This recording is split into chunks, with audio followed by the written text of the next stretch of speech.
面了，又见面了。今天呢要聊什么呢？聊什么呢？要聊什么是洞察力。洞察力啊，这个不是大家都知道吗？什么是洞察力？要如何提高我们的洞察力呢？如何提高我们的洞察力啊？洞察力可以拿来做什么呢？洞察力可以拿来做什么？就可以洞察出现在我们身处在什么状况啊，我们在一个什么样的环境啊，或者可以洞察别人现在内在到底在想些什么啊。再深就变成他心通了，对不对？洞察别人的想法啊等等。那有时候要洞察先机啊，就是看出现在变化的轨道，然后去洞察了先机，然后就可以捷足先登，然后就可以先抢先赢啊之类的。洞察力这两个字，中文字很有意思哈。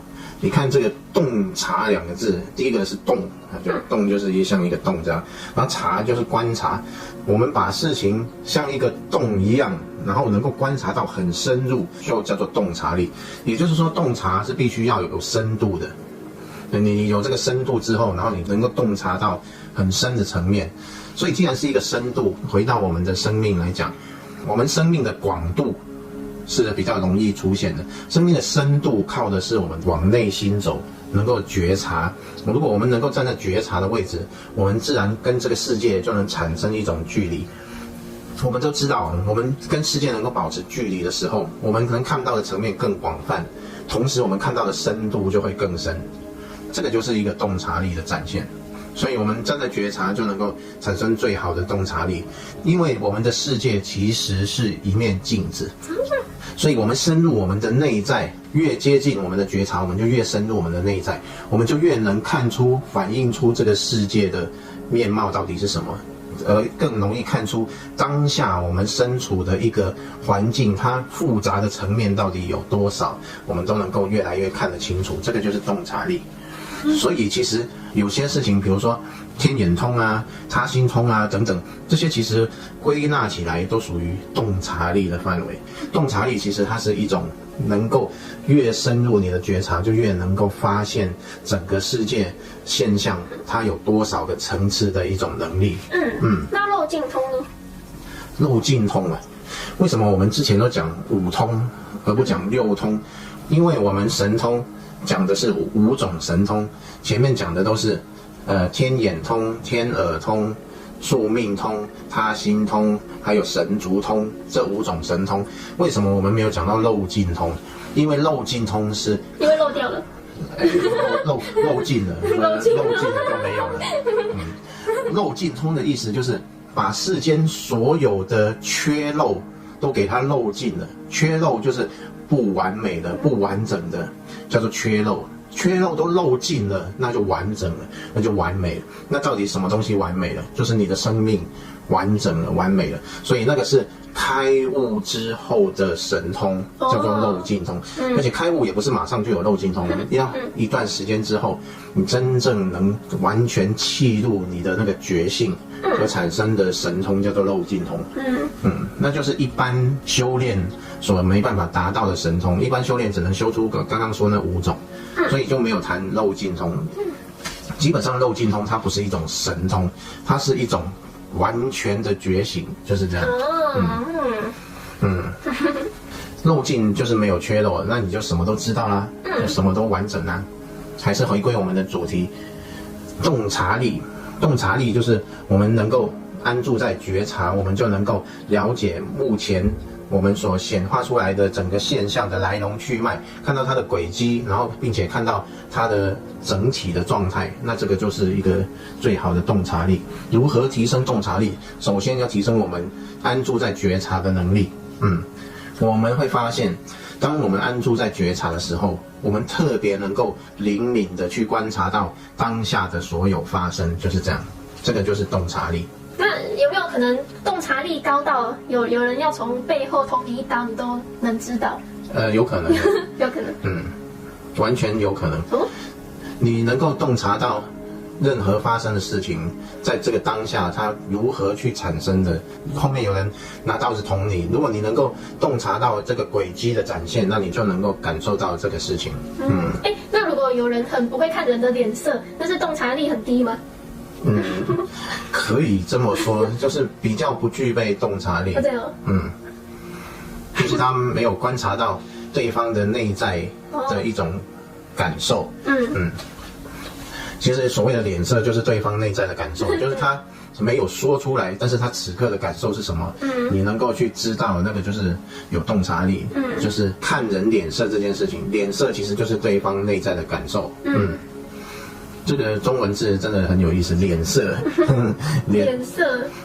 脸色不就是他脸的颜色吗？其实不是，是他脸所表现出来的一种状态，一种意义，叫做脸色。这也蛮有趣的，就是从看着他就可以知道他内在的状态现在是什么。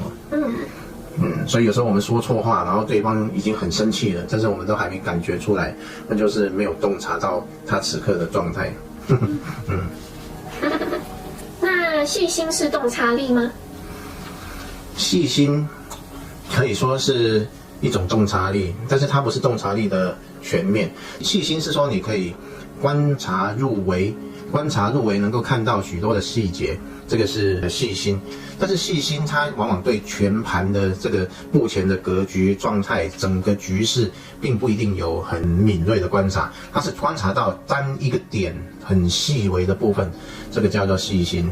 所以有时候除了细心之外，我们还要有眼界。眼界就是从一个有高度的地方，能够全面的观察到各个层面，整个局势全盘能够了解，这个叫做眼界。所以有了眼界，又有了细心之后，这样子就是一个完整的洞察力。这个必须要靠觉察，以观察者的角度在看待世界的时候，自然而然会有一个广度，然后也有一个深度，那个深度就是细心。那很会分析是洞察力高吗？很会分析有可能是他逻辑能力强，而不一定是细心。那两个是不是有点像？洞察力是这样，就是你在很短的时间内，它近乎一种直觉、直观的感觉，马上啪，然后你就知道哦，原来是什么状态，不是经过想的。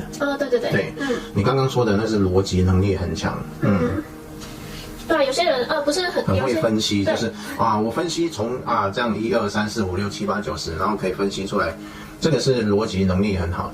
当然也可能是洞察力很好，他洞察了每一个层面之后再说出来给你听，你听起来好像他是分析的，其实他是洞察之后然后去跟你讲出来的，这也有可能。不是像有一些心理学书啊，或是什么行为心理学书，行为观察，就是一个人他做什么动作就代表他怎样怎样，然后或是脚摆什么姿势就代表他怎样怎样。这个是要靠记忆啊，就是把这些细微末节的一些行为的反应、举动，要把它背起来。但是这个我觉得还是不一定啊。这个还是不一定，因为每个人的习惯不同啊，个性不同。对啊，所以还是可能洞察力会比较准确一点。洞察力会比较准确。对，就光拿自信这件事情、傲慢、骄傲这件事情来说，你看到一个人很骄傲，其实他有可能是因为他的自卑，然后为了伪装他自己而产生的一种自傲。如果有洞察力，你一看就知道，这个人其实很自卑，然后但是他却很骄傲的在表现他自己。另外一种不是，另外一种是他完全就是认为自己我是全世界最厉害的人、最棒的人，所以他产生出来的骄傲是一种满出来的一种力量，那个完全不一样。有洞察力的人，他就能够看出这个不同的。对啊，如果光靠记得什么动作代表什么的话，这样就很像机器人。那机器人应该会记得更清楚，就让机器人看就好了。对，发明一个行为判断机器人这样。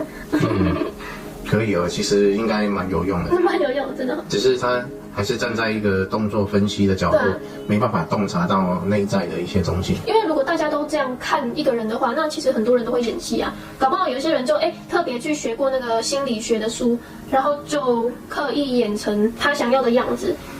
其实不一定。学过心理学，有可能是他是一个很好的演员，他就可以把自己模拟成某一个样子，直接把自己当成是另外一种人，然后他所展现出来，无论动作、举手投足，就是那种人的样子。好的演员就可以做到这一点。所以呢，还是提高洞察力吧。没错。对啊。